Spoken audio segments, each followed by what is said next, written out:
தன் மனைவியாக இருக்கட்டும் அல்லது ஒரு அந்நிய பெண்ணாக இருக்கட்டும், அவர்களுடைய கை, அவர்களுடைய உடல் உறுப்புகள், அவைகளிலே தவறுதலாக எங்களுடைய கை படுகிறது, அல்லது மனைவியை நாங்கள் வேணுமென்றே தொடுகின்றோம் அல்லது கொஞ்சுகின்றோம் அல்லது முத்தமிடுகின்றோம், இது போன்ற விடயங்கள் ஒழுவை முறிக்குமா என்றால் ஷாஃபி மதுஹபின் அடிப்படையில் ஒழு முறியும். இந்த நாட்டிலே அதிகம் பின்பற்றப்படுவது ஷாஃபி மதுஹப். ஹனவி மதுஹபின் அடிப்படையில் ஒழு முறியாது. இப்படி இமாம்களுக்கிடையில் கருத்துகள் நிறைந்திருக்கிறது.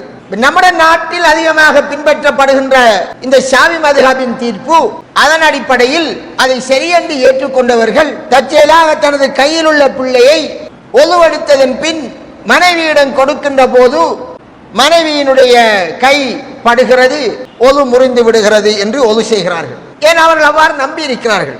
இதற்கு ஆதாரமாக சொல்லப்படக்கூடிய அல் குர்ஆன் வசனம் சூரத்து நிசாவிலே 43வது வசனம். அதிலே அல்லாஹு தஆலா சொல்கின்றான், உங்களில் ஒருவர் மலஜலம் கழித்து வந்தால் அல்லது பெண்களோடு முலாமசா செய்தால் அதற்கு பின் தண்ணீர் கிடைக்கவில்லை என்றால் அவர்கள் தயமம் செய்து கொள்ளட்டும் என்று வருகிறது. மலஜலம் கழித்தால் முன்பின் துவாரத்தினால் ஏதாவது வெளியானால் ஒழு முறியும் என்பதில் கருத்து வேறுபாடு இல்லை. பெண்ணோடு முலாமசா செய்தால் என்றால் அது என்ன என்று கருத்து கொடுப்பதில் இருசாராக பிரிந்து விடுகிறார்கள். லமச என்றால் தொட்டான், லாமச என்றால் ஒருவருக்கொருவர் தொட்டனர். சில வேளை ஒருவர் தொடுவதற்கும் அதை பாவித்துக் கொள்வார்கள். அந்த அடிப்படையில் ஷாஃபி மதுஹபை சார்ந்தவர்கள், எங்களுடைய உலகத்திலே நாங்கள் காணக்கூடிய அதிகமான மௌலவிமார்கள் பெண்ணை தொட்டால் ஒழு முறியும் அல்லாஹ் குர்ஆனில் சொல்கிறான் என்று விளக்கம் கொடுக்கிறார்கள். ஆனால் நாங்கள் இந்த குர்ஆன் வசனத்தை ரசூலுல்லாஹ் அவ்வாறு தான் விளங்கி இருக்கிறாரா என்று பார்த்தோமானால் அதற்கு மாற்றமாக, இவர்கள் புரிந்துள்ள புரிதலுக்கு மாற்றமாக நபி ஸல்லல்லாஹு அலைஹி வஸல்லம் நடவடிக்கை இருப்பதை பார்க்கலாம். முதலாவது ஒரு ஹதீஸ், முஸ்லிம் கிரந்தத்தில் வரக்கூடிய ஹதீஸ். ஆயிஷா ரலியல்லாஹு அன்ஹா அறிவிக்கிறார்கள், ஸல்லல்லாஹு அலைஹி வஸல்லம் அவர்களை ஒரு இரவில் படுக்கையிலே நான் காணவில்லை. நான் அவரை தேடி பார்த்தேன். அப்போது அவருடைய 2 கால் பாதங்கள், அவருடைய 2 பாதங்களின் உட்பகுதி மீது எனது கைப்பட்டது. பாதங்களின் உட்பகுதி என் கைப்பட்டது. வஹுவ பில் மஸ்ஜிதி, அப்போது ரசூலுல்லாஹ் பள்ளிவாயலிலே என்ன செய்கிறார்? வஹுமா மன்சூபத்தானி, அந்த 2 பாதங்களும் சுஜூதிலே நட்டப்பட்டிருக்கிறது. ரசூலுல்லாஹி ஸல்லல்லாஹு அலைஹி வஸல்லம் அவர்களுடைய வீடும் பள்ளியும் பக்கத்து பக்கத்தில். அப்ப இவர் கையை வச்சுக்கு போற போது ரசூலுல்லாஹி ஸல்லல்லாஹு அலைஹி வஸல்லம் அவர்கள் தொழுகிறார்கள். அவர்கள் சுஜூதிலே இருக்கிறார்கள். அவர்கள் சுஜூதில் இருக்கிறார்கள். அப்போது அவருடைய கால் ரெண்டும் நட்டு இருக்கிறது. அவர்கள் கூறுகிறார்கள், அல்லாஹும்ம இன்னி அஊது பிர்லாக மின் ஸகதிக் வ பிமுஆஃபாதிக மின் உகூபதிக் என்று துஆ ஓதுகிறார்கள் சுஜூதிலே. அப்ப ஆயிஷா ரலியல்லாஹு அன்ஹாவினுடைய கை நபிகளாருடைய அவர்கள் சுஜூதிலே இருக்கிற போது அவருடைய உள்பாதங்களில் படுகிறது. ஆனால் ரசூலுல்லாஹ் தொழுகையை கண்டினியூ பண்ணுகிறார்கள். இது முஸ்லிம் கிரந்தத்தில் வரக்கூடிய ஹதீஸ். சகோதரர்களே, பெண்ணை தொட்டால் ஒழு முறியும் அல்லது ஒரு பெண் ஒழுவோடு ஆணை தொட்டால் ஒழு முறியும், 2 பேரையும் தான் ஒழு முறியும் என்பதுதான் மதுஹப் சட்டம். என்ன சொல்வார்கள்? இந்த மாதிரி ஆயிஷா ரலியல்லாஹு அன்ஹா அவர்கள் தொட்டிட்டார்களே, அப்ப ரசூலுல்லாஹ் ஒழு முறிஞ்சிருக்கணுமே என்று கேட்டால் ஒரு காரணம் சொல்வார்கள். அது நபிக்கு தெரியாதானே? அவர் சுஜூதில் இருக்கிற நேரம் அவருக்கு தெரியாமத்தானே இருக்கும்.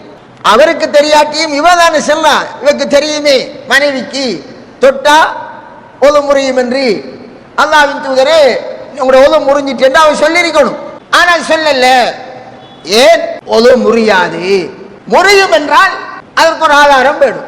இப்ப மனைவியின் கை கணவனிலே படுகிறது, அதுவும் சில தொட்டால் முறியும் என்று சொல்லுவர்கள் மேலதிகமா என்ன விளக்கம் கொடுக்கிறார்கள்? இல்ல, திரை இருந்திருக்கலாம். நபி ஸல்லல்லாஹு அலைஹி வஸல்லம் அவருடைய பாதத்தில் திரை இருந்தால் இவன் என்ன சொல்லியிருக்கணும்? பாதத்தின் உட்பகுதியின் மீது பட்டது என்று சொல்லி இருக்கலாமா? சொல்லல. எவ்வளவு தெளிவான வார்த்தையை சொல்கிறான்.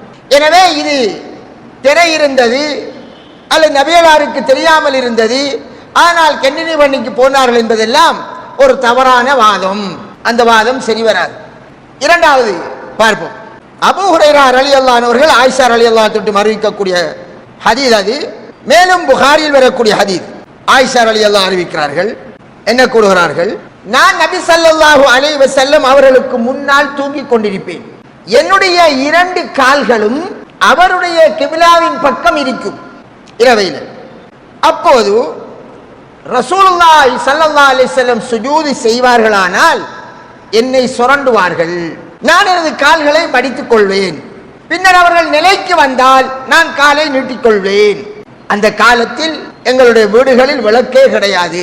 சுப்ஹானல்லாஹ். அவர வீடே மண்ணூடு, அது ஒரு சின்ன ஊடு, அதில் விளக்கில்லை. அது ரசூலுல்லாஹ் நமது தலைவரினுடைய ஆடம்பரமான வாழ்க்கை. அது நமது ஆடம்பரமான வாழ்க்கை. நமது பெண்கள் சற்று யோசிக்கட்டும், அல்லாஹ்வுக்கு எவ்வளவுக்கு நன்றி செல்ல கடமைப்பட்டவள் என்பதை யோசிக்கட்டும். இங்கே என்ன வருகிறது? இந்த ஹதீஸிலே நபி ஸல்லல்லாஹு அலைஹி வஸல்லம் அவர்கள் அவரை சுரண்டுவார்கள். வீட்டிலே தூங்குற போது அவர்கள் எப்படி கணவன் மனைவி தூங்குற போது எப்படி தூங்குவார்கள் சொல்ல தேவையில்லை. அவருடைய ஆடை எந்த அளவுக்கு இருக்கும்? இந்த நிலையில் வெளிப்படையாகவே சொல்லுகிறாள், என்னை சுரண்டுவார்கள். என் ஆடைக்கு மேல் சுரண்டினாள் என்பது கிடையாது. எனவே அதனுடைய வெளிப்படை நபி ஸல்லல்லாஹு அலைஹி வஸல்லம் அவர்களே தொழுகையில் இருந்த மாதிரி தன் மனைவி காலை எடுத்துக்கொள்ளட்டும் என்பதற்காக சுரண்டி விடுகிறார்கள். சுரண்டின உடனே அவருக்கு விளங்கிடும் இவர் சுஜூது செய்கிறாரு, அவர் மடித்துக் கொள்வார், அவர் சுஜூதுக்கு போயிடுவார். அப்போதும் முறிஞ்சுதா?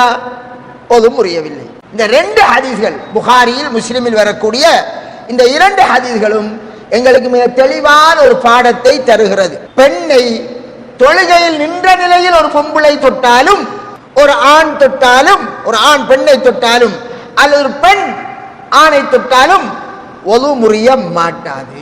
அப்ப அந்த வசனத்திற்கு விளக்கம் என்ன?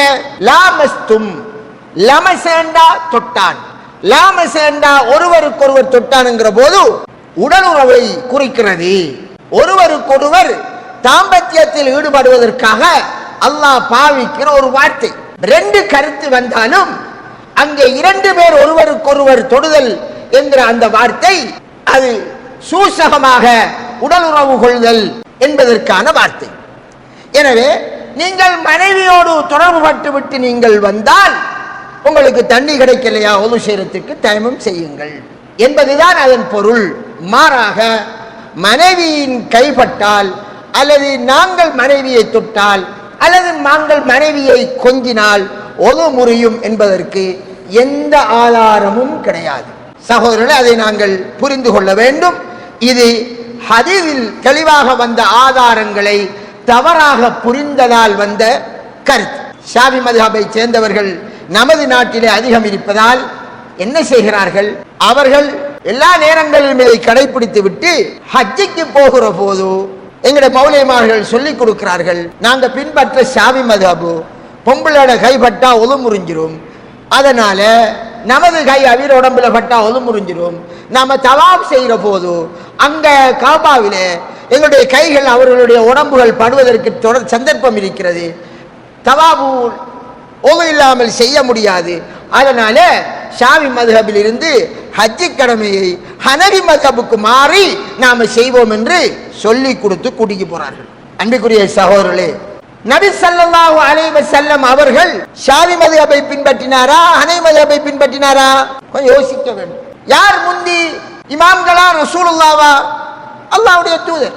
அப்ப அல்லாஹ்வுடைய தூதர் அவர் காட்டிய வழிப்படிதான் ஹஜ் செய்யலாம், அதுதான் ஏற்கப்படும் என்றால், ஹனபி மத்ஹபின் பிரகாரம் தான் ஹஜ் செய்தால் தான் சரியா செய்யலாம் என்றால், பெண்ணை தொட்டால் ஒது முறியாது என்பதுதான் சரி என்று நீங்கள் சொல்லாமல் சொல்லுகிறீர்கள்.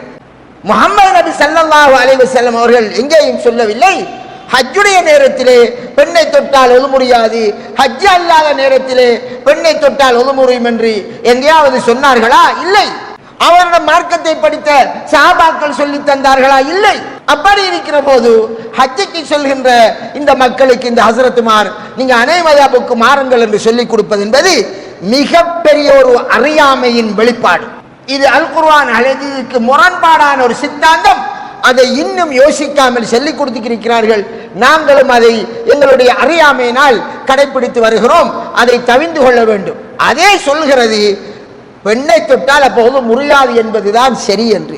ரசூலுல்லாஹி ஸல்லல்லாஹு அலைஹி வஸல்லம் இமாம் அபூ ஹனீஃபாவை கூப்பிட்டு பெண்ணை தொட்டால் ஒது முடியாது என்று அவருக்கும், இமாம் ஷாஃபிக்கு பெண்ணை தொட்டால் ஒது முறியும் என்று அவருக்கும் இப்படி சொல்லிக் கொடுத்தால. 2 நேர் எதிரானது. இப்படி சொல்லி கொடுத்தார்களா? இல்லை. ஆய்வு செய்த போது அந்த இமாம்கள் அவர்களுடைய ஆய்வை சொல்லிவிட்டார்கள். ஆனால் நமக்கு நேரடியாக ஹதீஸ் தெளிவாக தெரிகிற போது அல்லாஹ் தஆலா எங்களிடம் நபி ஸல்லல்லாஹு அலைஹி வஸல்லம் அவர்களை பின்பற்றினாயா என்றுதான் கேள்வி கேட்பானே தவிர ஷாபியை பின்பற்றினாயா, ஹனபியை பின்பற்றினாயா, மாலிக்கை பின்பற்றினாயா என்றால் கேட்க மாட்டான்.